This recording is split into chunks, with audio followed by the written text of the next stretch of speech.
All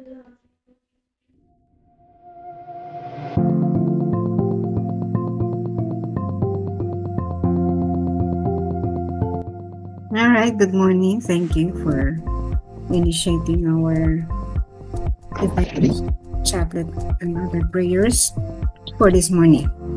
We now begin with the regular program after our novena and celebration of the feasts of Saint Faustina Kowalska, which culminated yesterday.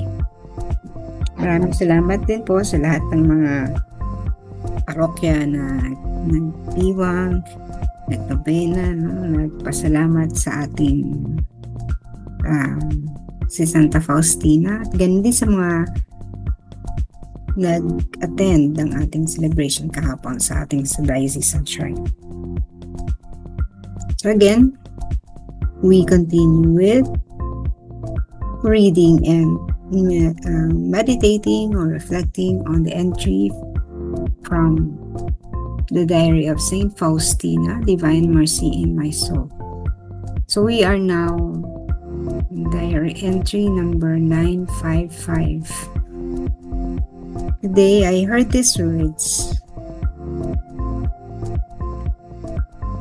It was February 15, 1937.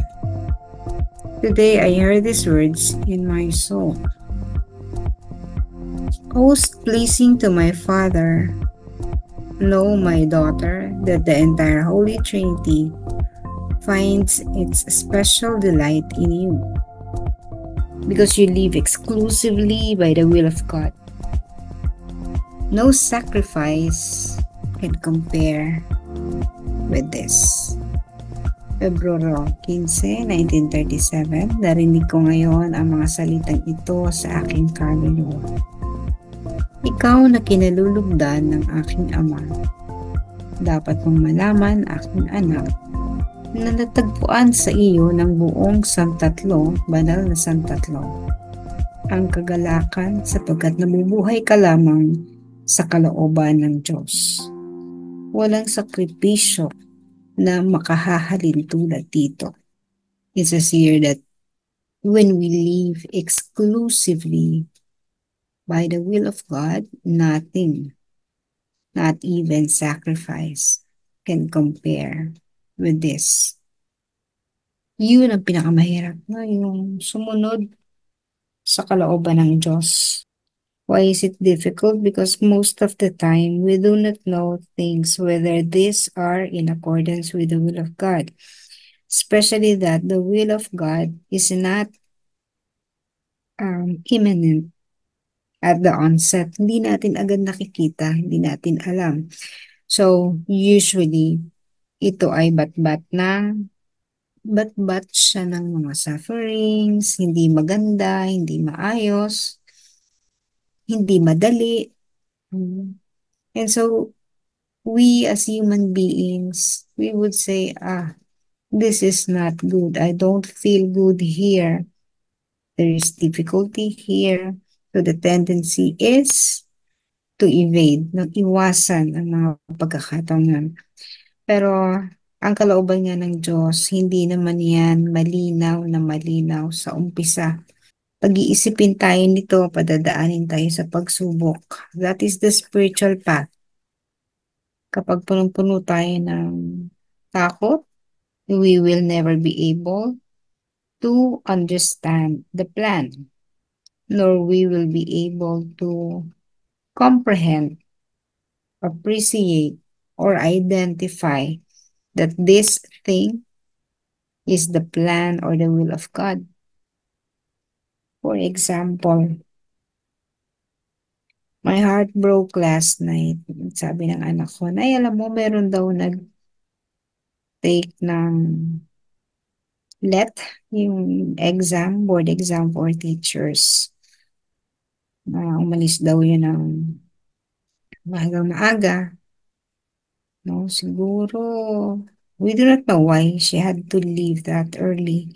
But hindi na lang siya accommodation sa lugar na malapit. So she won't have to travel that early. And she said that that taker let exam licensure examination for teachers was raped apparently. And even though she was raped, kumuha pa rin, no? Yet kumuha pa rin siya ng exam. So that broke my heart kasi bakit? We were actually praying for the doctors, would-be doctors. And then, hindi naman niya alam that my daughter doesn't know that we're holding a 9-hour chaplet for the doctors. So, sabi ko, naku, grabe yun, ano, yung napakasimpleng pagkakasabi niya, but nakakaiyak kasi it had to happen. O, bakit? Pinayagan ng Diyos. Yung ganun. Ang hirap, ang hirap tingnan, ang hirap isipin, no? Ang hirap tanggapin, definitely, no? But the strength of that person, I don't know, I didn't read the news, anything, I did not Google about it. It's enough for me that I heard that thing happened. But definitely, no, ang tapang niya. Sa kabila ng lahat, she still managed to take the exam. Siguro sabi niya, ano to siguro nakikita niya na yun na yung future niya, yung makapasa ng board, magkaroon siguro ng magandang trabaho bilang guro. That dream of her na hindi napigilan ng isang pangyayari na napakabigat.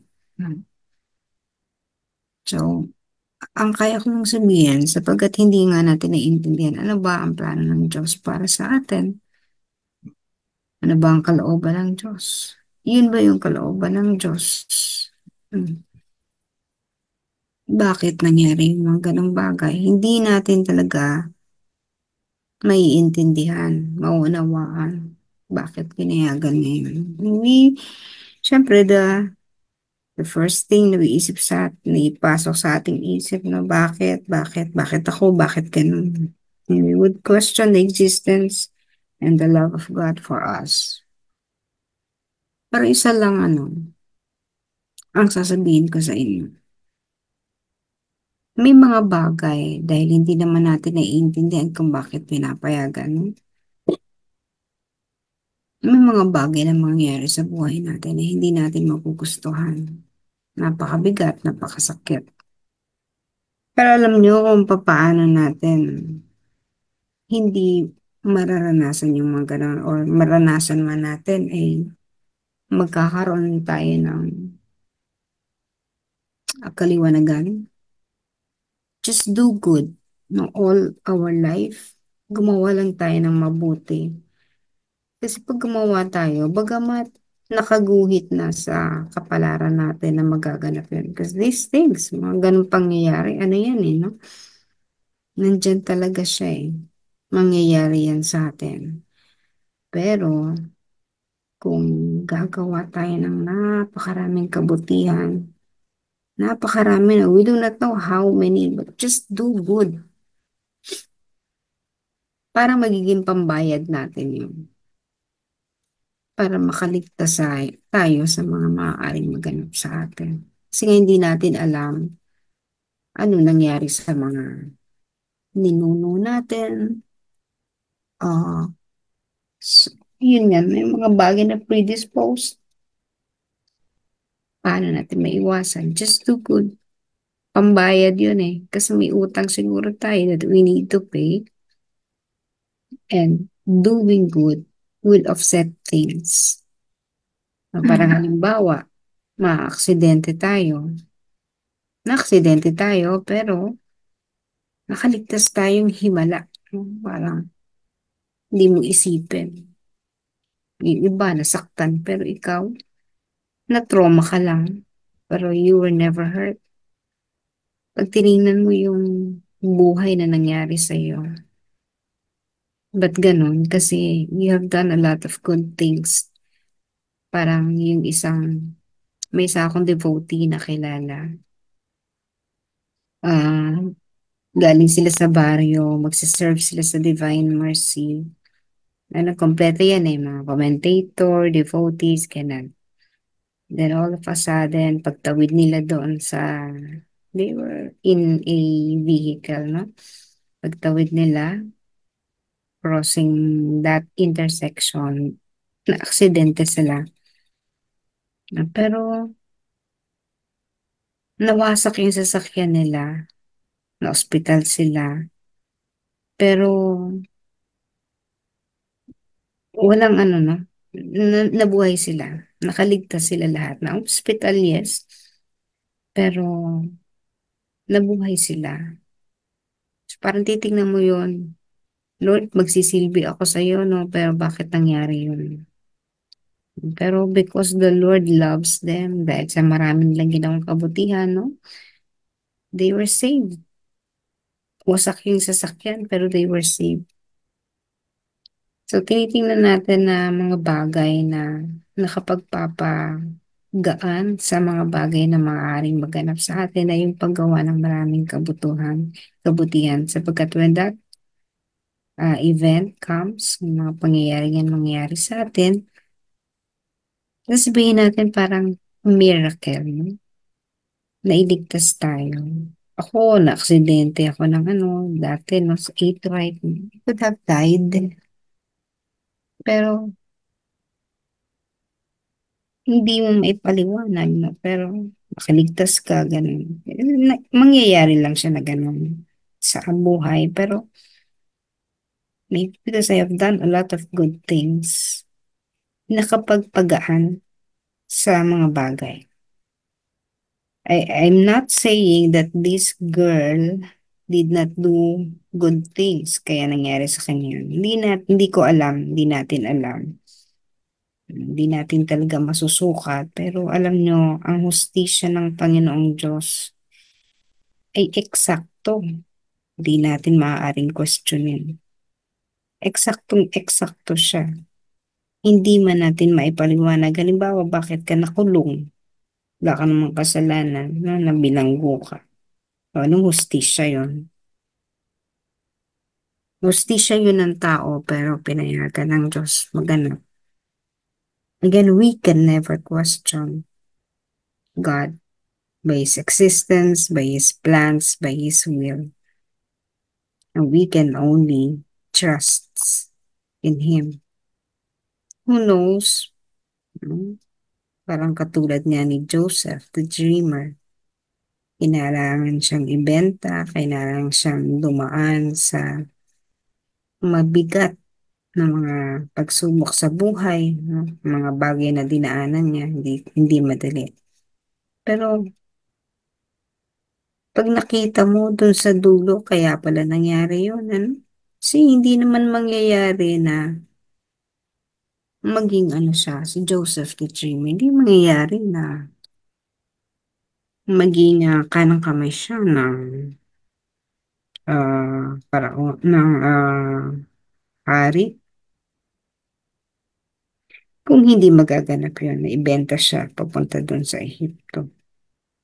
Hindi magaganap, hindi mangyayari.